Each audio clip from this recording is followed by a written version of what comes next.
Shalom Yidden. This week's Parashah is Parashah Bechukosai, and it is the last Parashah in the Sefer Vayikra, the last Parashah in the book of Vayikra. And it starts off by Hashem saying, if you keep my Torah, you fulfill my mitzvos, then I will bless you, I will fill your life with bracha. A little bit later on in the Parashah, it talks about the mitzvah of Meiser Sheni. Now, Meiser Sheni was after you separate Truma and Meiser, then whatever's left you take 10% of, and you have to bring it up to Yerushalayim, or the farmers would have to bring the produce to Yerushalayim, and there they would have to eat it. And, depending how big your farm is, that could be hundreds, if not thousands of pounds of produce that you would have to bring with you and schlep to Yerushalayim. So, of course, Hashem the Torah thinks of that also. If you have to, you could sell that produce, take the money that produce was worth, bring that money to Yerushalayim, buy food there and eat it there. Now, how do these two concepts connect? You have the first thing I said, how if you fulfill Hashem's Torah, do his mitzvahs, your lives will be blessed. And then you have the mitzvah of Meiser Sheni, to bring a certain amount of your produce up to Yerushalayim and eat it there. I have a little mushal, a little story, a little example. There once was a kingdom with a large castle where the king was, and in this kingdom there was hundreds of towns in it.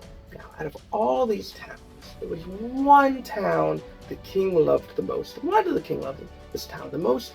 Because the town paid their taxes on time.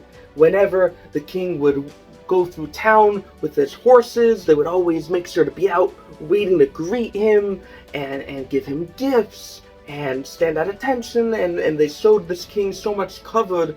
The king fell in love with this town out of all the others.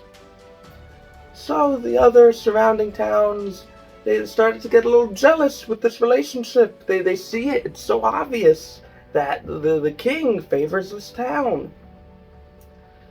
And of course, next thing the king does is they invite a big banquet, and he invites the members of this town there, and this is the relationship. Now, we have pretty much the same exact relationship with Hashem. Why do we have mitzvos? Hashem wants us to be connected with him. We have mitzvos throughout our daily lives. When you put your shoes on, put your right on before the left, then tie your left, and then tie your right. We say brachos on food before you eat the food, after you eat the food, after you use the restroom, there's a bracha say asher yatzar. Our lives are really filled with mitzvos, and Hashem gives it to us to have another way to be connected to him, because Hashem loves us and he wants to spend time with us. Doing mitzvos is spending time with Hashem. So we see from the example of that town that from all the other towns that are onlookers, that they think, wow, look at this town, they're jealous, look how much blessings they get from the king, they're invited to this meal. Same thing with Meiser Sheni. We're going into Yerushalayim, that's Hashem's town. We bring korbanos to the Beis Hamikdash, that's Hashem's castle. And the Jewish people are Hashem's chosen people.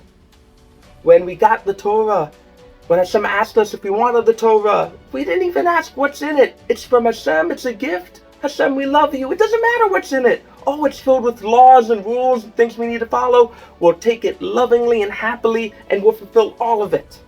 That's the relationship every Yid should have with Hashem, and every Yid should strive to have with Hashem. But you all have a beautiful Shabbos, and don't forget to stay inspired.